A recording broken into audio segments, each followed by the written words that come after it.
आज हम चर्चा करेंगे उपनिषदों में योग तत्व। कठोपनिषद के बारे में आज हम चर्चा करेंगे कि कठोपनिषद में क्या है, कैसे है। उससे पहले एक बार थोड़ा सीधा बैठ जाएंगे और मंत्र का जाप करेंगे। ओम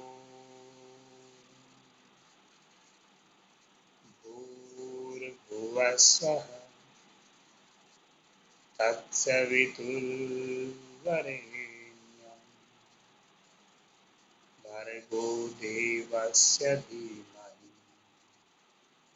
धियो यो नः प्रचोदयात्। ॐ अस्तु मा सद्गमय तमसो मा ज्योतिर्गमय मृत्योर्मामृतं गमय। ॐ शान्ति शान्ति शान्ति।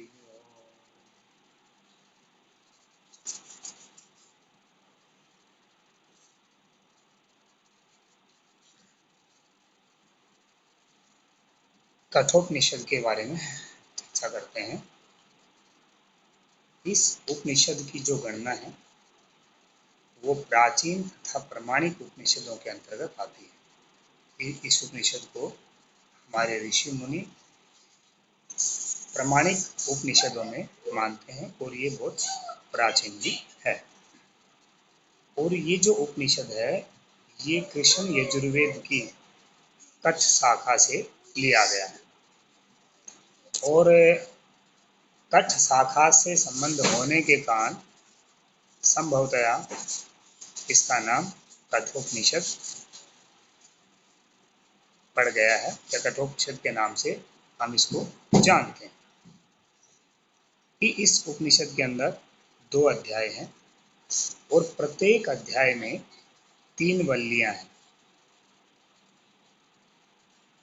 प्रथम अध्याय की प्रथम वल्ली में 29 मंत्र हैं, द्वितीय वल्ली में 25 तथा तृतीय वल्ली में 17। इस प्रकार से प्रथम अध्याय में कुल मिलाकर के 71 मंत्र बनते हैं। इसी प्रकार द्वितीय अध्याय की प्रथम वल्ली में 15 और द्वितीय वल्ली में 15 और तृतीय वल्ली में 19। इस प्रकार कुल 49 मंत्र बनते हैं। और यदि संपूर्ण उसको देखें, दोनों अध्याय को मिलाकर देखते हैं तो 71 प्लस 49 अर्थात 120 मंत्र है। इस उपनिषद यह जो उपनिषद है यह अपने गंभीर अद्वैत तत्व के लिए विश्व विख्यात है। यह अपने ज्ञान के लिए, अपने अंदर ज्ञान की जो चर्चा हुई है उसके लिए विश्व विख्यात है।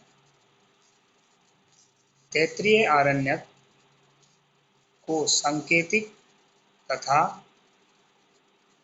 तैत्तिरीय आरण्यक को सांकेतिक कथा से इस उपनिषद का प्रारंभ होता है। इस उपनिषद के अंदर यम और नचिकेता का उपाख्यान को प्रस्तुत किया गया है, या ये कहें कि यम और नचिकेता का संवाद है। यम का नचिकेता को 3 वर प्रदान करना, अर्थात यम जो यमराज जिसको हम बोलते हैं वो नचिकेता को 3 वर देता है और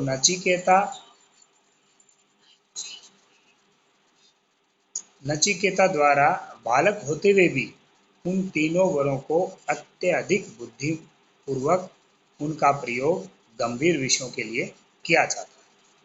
जबकि बालक कुछ भी मांग सकता था, खेलने कूदने खाने पीने कुछ भी, लेकिन उसने अपने बुद्धिपूर्वक अपने ज्ञान पूर्वक उन 3 वरों को ऐसे विषय गंभीर विषयों के बारे में पूछा, प्रश्न किए, प्रस्तुत किए और उपनिषद का मूल उद्देश्य प्रतीत होता है। वो जो 3 प्रश्न थे, मुझे लगता है वही उपनिषद के मूल उद्देश्य था, यही उस उपनिषद का सार था। इस प्रकार जो है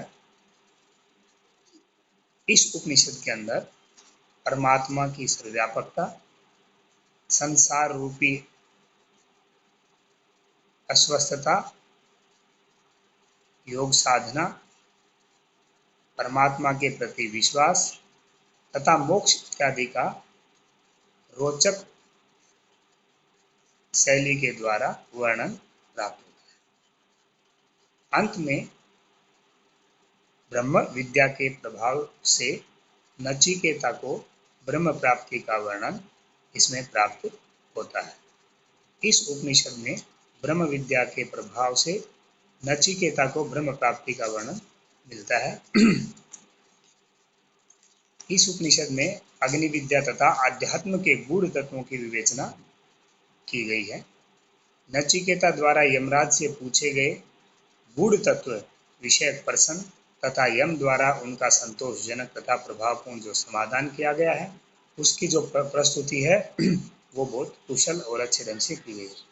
उपनिषद पर्याप्त आकर्षण और रोचक प्रतीत होता है। अतएव अध्यात्म के गूढ़ तत्वों के अध्ययन के लिए इसका हम अध्ययन कर सकते हैं, पाठन पठन कर सकते हैं। यदि हम अध्यात्म के गूढ़ रहस्यों को जानना चाहते हैं तो इस उपनिषद का अध्ययन हमें करना चाहिए। एक बात थोड़ा सा मैं मोटा मोटा आपको और बता देता हूँ कि कठोपनिषद जो है वो कृष्ण यजुर्वेद की शाखा से संबंधित है। इसमें 2 अध्याय हैं। प्रथम अध्याय में 3 वल्लियां हैं और द्वितीय अध्याय में भी 3 वल्लियां हैं। नचिकेता जो है वो महर्षि वज्रसर्वा के पुत्र होते हैं और यम जो यमराजों के बीच की ये कहानी। योग की इसमें परिभाषा है, आत्मा के स्वरूप की बात कही गई है, आत्मानुभूति का महत्व की बात कही गई है। और कहानी हम आपको आगे बता देंगे कि नचिकेता द्वारा यम के 3 वर थे। कौन कौन से वर थे? पिता को क्रोध शांत हो जाए, स्वर्ग की विद्या अग्नि का स्वरूप बता दिया जाए और मृत्यु के पश्चात क्या होता है ये बता दिया जाए। ये क्वेश्चन उन्होंने किए थे। उसके बाद जीवन यात्रा के 2 मार्गों की चर्चा है, श्रेय मार्ग और प्रेय मार्ग। श्रेय मार्ग जो है वो कल्याणकारी है और श्रेय मार्ग योग और मोक्ष मार्ग है। श्रेय मार्ग विद्या का मार्ग है। श्रेय मार्ग फलदायक है। श्रेय मार्ग जो है धीर बुद्धि मान ग्रहण करते हैं। और प्रेय मार्ग क्या है? प्रिय लगने वाला है, भोग और विलास सांसारिक विषय वस्तुओं में फंसाने वाला है, अविद्या का बोलबाला रहता है, पतन करने वाला है और मंद बुद्धि वाला इसे ग्रहण। उसमें आत्मा की बात कही है, आत्मा के स्वरूप की। अज है, नित्य है, शाश्वत है, पुराण है आत्मा जो है। तो अज का मतलब है अजन्मा, नित्य का मतलब है जो नष्ट नहीं होता, हमेशा रहता है, शाश्वत मतलब निरंतर है और पुराण का मतलब प्राचीन। तो ये आत्मा का स्वरूप। आत्मा जो हृदय में रहता है, अंगूठे मात्र आकार का आत्म रूपी रथ है और शरीर आत्म रूपी है और शरीर उसका रथ है। इस प्रकार की इसमें चर्चा की गई है। योग की परिभाषा भी इसमें दी गई है। तृतीय वल्ली, द्वितीय अध्याय की तृतीय वल्ली में ताम योगमिति मन्यते स्थिर इंद्रिय धारणम अप्रमत्तस्तदा भवति योगो ही प्रभावप्रियो। तो इस प्रकार इसमें योग की भी चर्चा की गई है। क्या कहा है? इंद्रियों की स्थिर धारणा अवस्था ही योग है। इंद्रियों की जो स्थिर धारणा की अवस्था है वही योग है। इंद्रियों की चंचलता को समाप्त कर इन्हें स्थिर करना ही योग है। तो जो इंद्रियां हैं जिनको हम प्रत्याहार कहते हैं, उसी प्रत्याहार को या उसी इंद्रियों की चंचलता को स्थिर करके एक स्थान विशेष में लगाना, ये इसके अनुसार योग है। आत्मानुभूति की महत्व की बात कही है। अस्तित्व, अस्थि है, आस्तिक और नास्तिक की भी बात है। मन बुद्धि द्वारा एवं दोनों को एक करके अनुभव करने की क्षमता के द्वारा अस्थि भाव को ही प्राप्त करना योग है। अर्थात वह है, अस्थि माने वह, नास्ति माने वह नहीं है। तो जो उस वह है ईश्वर, उसको मन बुद्धि के या दोनों को एक करके उसको प्राप्त करना जो है वो अस्थि भाव क्रिएट करना है। ब्रह्म की प्राप्ति अस्थि रूप में ही होती है। अर्थात जब अस्थि का हम कर लेंगे, भाव कर लेंगे मन के द्वारा, बुद्धि के द्वारा, एकाग्रता के द्वारा, चित्त की चंचलता के द्वारा, इंद्रियों को रोक करके जो धारणा वाली स्थिति, धारणा और ध्यान वाली स्थिति है, तो कह रहे उस स्थिति में आकर के ब्रह्म की प्राप्ति हो सकती है, लेकिन वो तभी होगी जब अस्थि भाव रहेगा। नास्ति भाव रहेगा, नहीं है तो नहीं होगी। इदन न मम, इदन न मम बोलते हैं ना, ओम अग्नि स्वाहा इदम अग्नये इदन न मम, ऐसे बोलते हैं मन। तो लास्ट में इदन न मम बोलते हैं। तो इदम न मम, ये मेरा नहीं है। तो अस्थि का भाव यही है कि जब हम ये सोच लेंगे कि इदम, यह, न, नहीं, मम, मेरा है, ये मेरा नहीं, कुछ भी, मन बुद्धि और इंद्रियों आदि को एकाग्र करके अस्थि भाव का जब ध्यान करेंगे, अस्थि भाव जब हमारे अंदर प्रफुल्लित हो जाएगा और इधन न मम की भावना क्रिएट हो जाएगी, ये मेरा कुछ नहीं, ये सब ईश्वर का है, जो कुछ है भगवान का है, तेरा ही है, तेरा तुझको अर्पण। तो जब ये आएगा तो ब्रह्म की प्राप्ति हो जाएगी। तब मनुष्य के हृदय में सारी कामनाएं मिट जाती हैं, इनका समूल विनाश हो जाता है। तब मनुष्य यही ईश्वर का साक्षात्कार कर लेता है, अमर हो जाता है, और प्राण जो है वो सुषुम्ना से निकलते हुए मोक्ष मार्ग की ओर व्यक्ति को ले जाता है। अर्थात प्राण सुषुम्ना से निकलता है और उसे, उस प्राण के सुषुम्ना में प्रवाहित होने को हम हठयोग में कहते हैं कि भाई इसकी समाधि शुद्ध हो जाएगी, अर्थात इसको मोक्ष प्राप्त हो जाएगा। तो इस बात की भी उन्होंने चर्चा की गई है। इसमें 101 नाड़ी और 10 प्राणों की बात कही गई है। जीवात्मा रथ का स्वामी है और शरीर जो है वो रथ है, बुद्धि जो है सारथी है, मन जो है लगाम है, और इंद्रियां जो हैं वो घोड़े हैं, और विषय जहाँ जाना है, अर्थात फिर जहाँ जा रहा है वो भटकाव है। दोबारा देखिए, 101 नाड़ियों की चर्चा है, 10 प्राणों की चर्चा है। जीवात्मा इस शरीर रूपी रथ का स्वामी है, और रथ क्या है? ये शरीर है। स्वामी कौन है? आत्मा। और शरीर क्या है? रथ है। सारथी कौन है? बुद्धि। लगाम कहाँ है? मन। मन लगाम है, कहते हैं मन को रोको, एकाग्र करो, ध्यान से पढ़ो, ध्यान से करो, ध्यान से, ये जो बार बार ध्यान ध्यान, मन लगा के करो, मन लगा के पढ़ो, मन लगा के करना, मन लगा के जाना, मन लगा के एग्जाम देना, तो ये लगाम है, इसको पर कसो।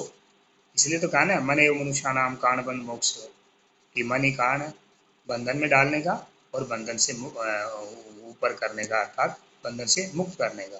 तो क्या है? मन ही कारण है। तो और इंद्रियां क्या है? और घोड़े हैं, दौड़ते रहते हैं इधर उधर इधर, कभी ये ले लो, कभी वो ले लो, ये खा लो, वो खा लो, अरे वाह क्या बढ़िया है।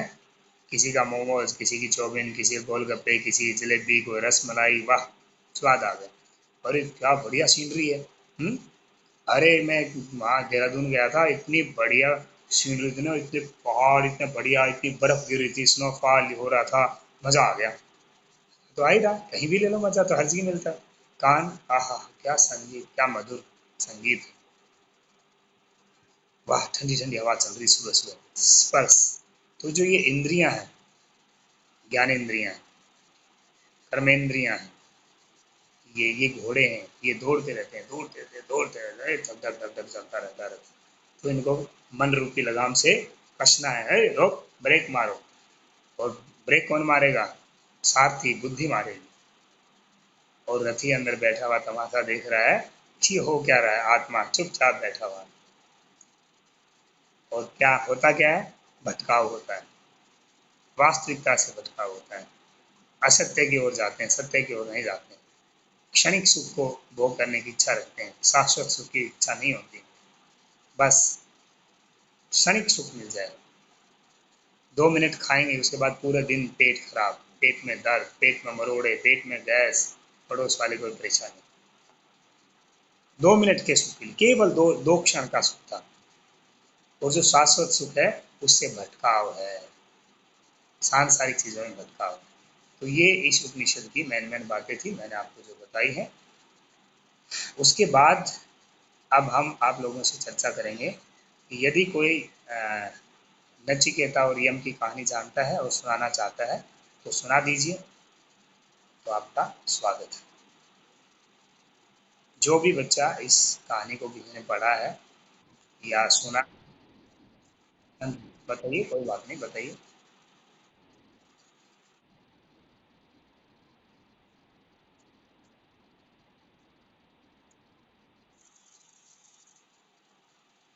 बताओ बताओ। क्या कह रहा है?